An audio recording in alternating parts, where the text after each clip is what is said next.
안녕하십니까, 미코진입니다. 오늘은 삼성기업의 핵심 기술을 중국에 내가 팔았다라는 배임 혐의가 적용되어 현재 주식 거래가 정지 상태 중인 톱텍 종목의 주주로서 여러분들께 네 번째 영상을 올리게 되었습니다. 자, 거두절미하고 톱텍의 과거와 현재의 상황부터 먼저 보도록 하겠습니다. 자, 톱텍은요, 주가가 고공행진하던 아주 안정적인 주식이었습니다. 톱텍 회장님께서 말씀하시기를 지난 20년간 단 한 번도 적자를 낸 적이 없었다. 실제로 증거가 있죠. 적자가 난 적이 없었다. 영업실적 부분에서도 아주 왔다봉. 그런 톱텍이고, 게다가 이스라엘 요즈마라는 회사로부터 무려 180억이라는 거대 자본을 투자 유치를 받았을 정도로 기술력 왔다봉. 플러스 SK로부터 올해 초에 인수 제의를 받았을 정도로 기술력 왔다봉. 그러니까 기술력으로 보나 어떤 실적 부분으로 보나 탓할 부분이 없는 아주 우수한 우량 기업으로 널리 알려졌습니다. 게다가 최근에는 자사주 매입까지 아주 실천했었던 아주 훌륭한 종목이었죠. 물론 그렇다고 해서 주가가 자사주 매입 이후에 아주 그냥 크게 부양을 한 건 아니지만 어쨌든 회사 자체로 봤을 때는 건전성 하나는 왔다봉. 자, 그런데 어느 순간 올해 1월 초에 SK 인수 제의를 받고 난 이후 그리고 스멀스멀 어디선가 냄새가 나기 시작합니다. 야, 너네 주요 거래 업체 샘성 알지? 그 샘성 핵심 기술 3D 라미네이션 핵심 기술 흡착 장비를 너 종고에게 팔았다라는 소문이 돌더라? 라는 이야기와 함께 주가는 고공 상승이 아니라 고공 하락을 하기 시작합니다. 아니나 다를까요? 때가 이때다 싶었을까요? 9월경에는 결국 검찰 조사까지 받기 시작합니다. 바로 삼성의 핵심 기술인 라미네이션 흡착 장비를 중국에 매도하였다. 즉 타인의 사물을 처리하는 자가 삼성이라는 기업을 배신하였다 라는 배임 혐의로 급기야 검찰 조사까지 받기 시작합니다. 주식시장에서 검찰만큼 사실은 무서운 게 없죠. 그리고 곧이어 11월 검찰 조사 결과 배임 혐의가 드러나면서 확정이 되면서 거래소의 즉시 명령으로 주식 거래가 정지가 됐습니다. 고진이 참어 고진이. 여기까지가 진짜 니도 나도 알고 지나가는 개나 소나 아는 현재 톱텍이 처해진 상황의 설명이었습니다. 주주 여러분들 얼마나 애가 타시겠습니까? 자, 우리가 궁금한 건 결국 넘버원 이거 아닙니까? 상패가 되느냐?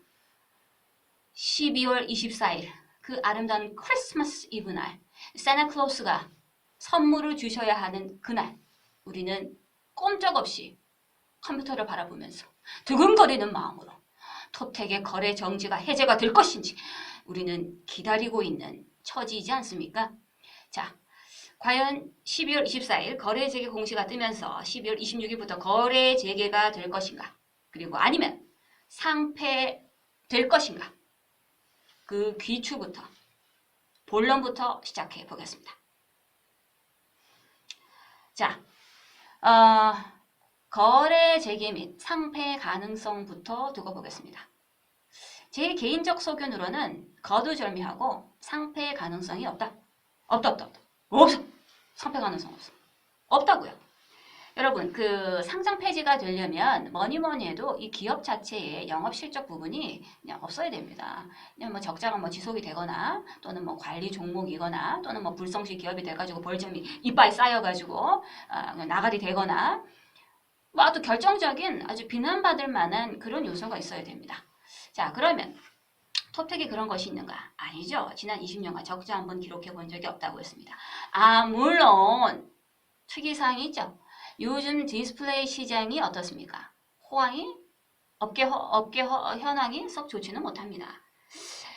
적자는 당연히 아니지만 그렇다고 해서 영업 실적이 좀 이게 급증했으면 좋았을 텐데 영업 실적 부분에서는 이제 전년 대비 조금 이제 감소를 하고 있는 추세다라는 게 조금 아쉽긴 합니다만은 그렇다고 할지라도 이로 인해서 상장 폐지에 대한 요소는 전혀 없다라는 겁니다. 자, 그렇다면 두 번째 상장 폐지가 될 만한 요소 바로 기업의 계속성 그리고 연결성. 말씀드렸잖아요. 기업 우량하다고. 우량한 기업이라고. 손댈 거 아무것도 없다니까요? 그렇다면 현재 톱텍에 의해서 마음에 조금 걸리는 것이 결국 이 거래 정지가 된 요소 단 하나. 바로 배임과 횡령 혐의이지 않겠습니까? 자. 코스닥 시장에서 횡령과 배임으로 상패 실질 심사를 받으려면 자기 자본 내지 3% 또는 10억 원 이상.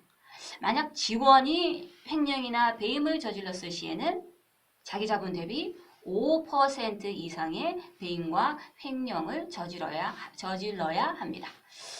하지만 톱텍은 어떻습니까? 자기 자본 대비 4.67%로 사실상 금액 자체가 156억 원이면 그리 큰 액수가 아니라는 겁니다. 코진이 너 156억 있어? 아니.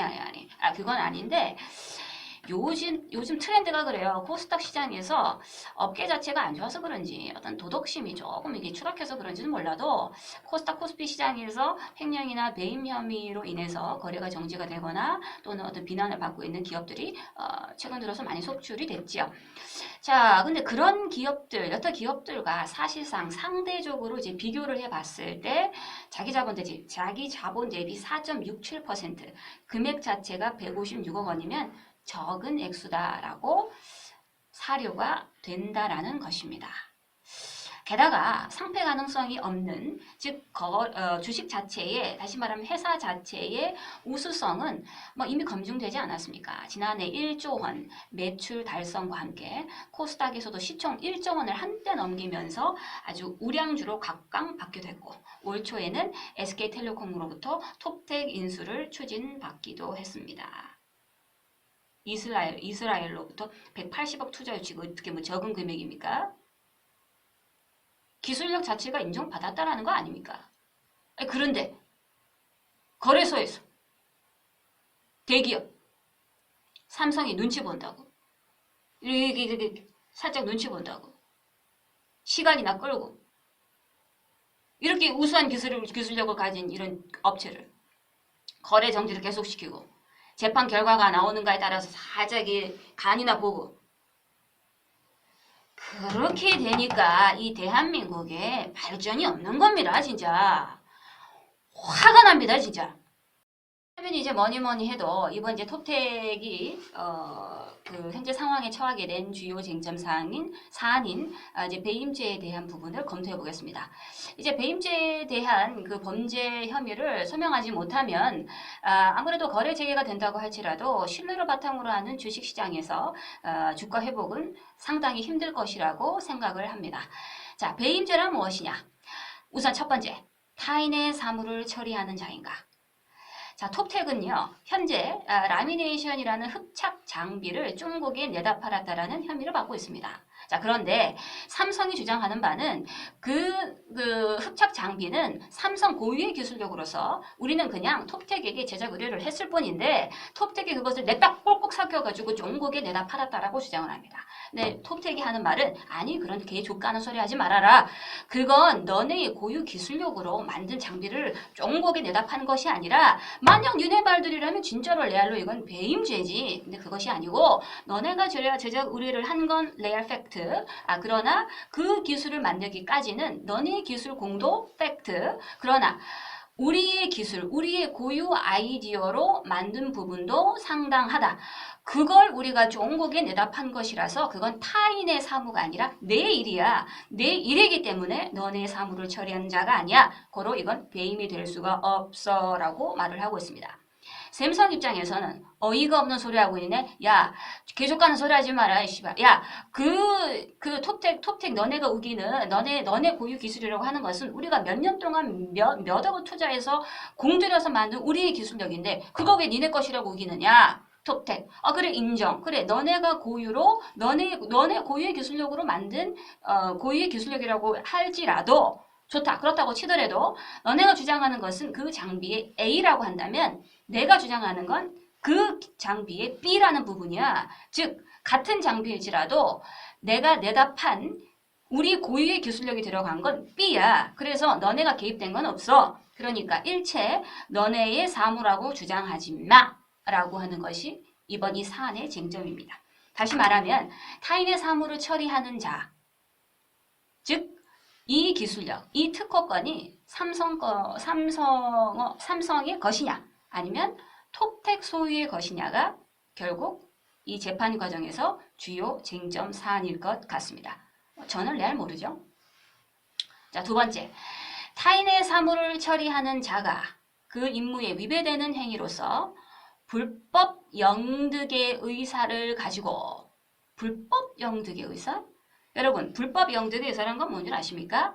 불법 영득 의사라고 하는 것은 미필적 고의로서 이거 내가 요 행동을 하면 샘성한테 살짝 그 어떤 손해가 발생할 거야. 그러나 이건 어쩔 수 없어. 내가 살아야 되거든. 내가 저 물건을 훔쳐. 근데 내가 이거 훔치는 거 내가 알아. 그래서 저 주인한테 해가 될 거야. 하지만 어쩔 수 없어. 라고 하는 것이 바로 미필적 고의, 불법 영득 의사라고 봐야 할 것입니다. 과연 이것이 톱텍에게 있었는가? 이거에 대한 증거로서 샘성에서는 페이퍼 컴퍼니 그리고 가짜 대포폰을 만들어 가지고 이거를 이용해서 종국이랑 서로 이제 기술 유출을 한 것이 아니냐, 위장회사 설립이라든지 차명 휴대폰을 사용을 증거로 제시했다라고 하는데, 샘성에서 봤을 때는 웃기지 마라. 종국이랑 거래를 하려면 불가피하게 페이퍼 컴퍼니를 설립해서 운용해 나갈 수밖에 없다. 사람들 아니 거래가 샘성만 해야 되냐? 먹고 살아야 될 거 아니냐? 먹고 살아야 될 거 아니냐. 경영상의 판단으로 어쩔 수 없었다. 경영상의 판단으로 타인의 사무도 아니고 불법 영득 의사도 없이 우리 자신의 사무라고 생각해서 적법하게 일을 처리했을 뿐이다. 라고 주장을 하고 있는 것입니다. 그리고 이제 세 번째, 재산상의 이득을 취득하여 작년 톱텍 그 매출이 최대 1조 원을 기록했다 그러죠. 재산상의 이득을 취득한 건 맞겠네요. 물론 앞서 설명드린 부분이 인정이 됐을 때입니다. 제3자에게도 이득을 취했어야 하는데 종국이 만약 그 핵심 기술이 삼성의 것이라고 인정이 돼서 만약에 이제 제3자인 중국이 그 기술을 잘 이용을 해가지고 기술 발전을 빨리 이룩을 한다거나 또는 거대한 막대한 어떤 자산상의 큰 이득을 취득하게 됐다면 그것 또한 제3자에게 이득이 간 것이겠죠. 자, 그리고 드디어 마지막. 본인에게 손해가 발생하였을 것. 삼성이 주장하기를 톱텍의 배신 행위로 인하여 향후 6년간인가요? 3년간인가요? 무려 6조 원의 손해가 발생했다가 아니라 발생할 예정이다 라고 한다고 합니다. 엄청나겠네요. 손해가 꼭 발생했어야 할 필요는 없습니다. 조만간 발생할 가능성이 높다라고 한다면 그 또한 배임죄의 성립 요건에 해당이 되기 때문이죠. 자, 여기까지가 현재 톱텍의 상황과 그리고 앞으로 우리가 주요로 다뤄야 될 배임죄에 대한 이야기를 저 혼자 한번 짓거려 봤습니다. 그 지극히 주관적인 내용으로 짓거려 봤습니다. 앞으로 톱텍의 거래 재개가 부디 산타클로스님 하게 해주세요 라고 빌고 싶습니다만은 산타클로스가 문제가 아니죠. 이제 거래소에서 이미 결정은 자기네들끼리 다 내렸을 겁니다. 아마도 거래소 측에서도 삼성을 무시할 수도 없을 겁니다. 하지만 이 배임죄가 톱텍 회사 내부에서 일어난 일도 아니고 자, 이 배임죄가 결국 타사와의 관계에서 나왔기 때문이죠. 그렇기 때문에 거래소 측에서도 조금 골치는 아플 수 있을 것 같습니다. 현재 사실상 횡령과 배임만으로 상폐가 이루어지기보다는 앞으로 삼성과의 재판이 남아 있습니다. 그렇기 때문에 거래소 입장에서도 좀 더 두고 봐야 될 상황으로도 보여질 수도 있을 것 같습니다. 그렇지만 그건 어디까지나 톱텍과 삼성과의 관계고 중간에 고래 싸움에 지금 새우등 우리 주주들은 지금 무슨 지금 예? 저는 다행히 이제 뭐 아주 고가에서 매수한 건 아닙니다. 는 이제 그 상대적으로 이제 배임 혐의라는 부분이 악재의 노출이 밝혀졌다고 생각을 해서 사실상 기술적 반등 구간으로 봤고 그래서 사실상 저점에서 매수를 했기 때문에 다른 분들에 비하면 부담은 적습니다만 그래도 걱정은 걱정이 되지요.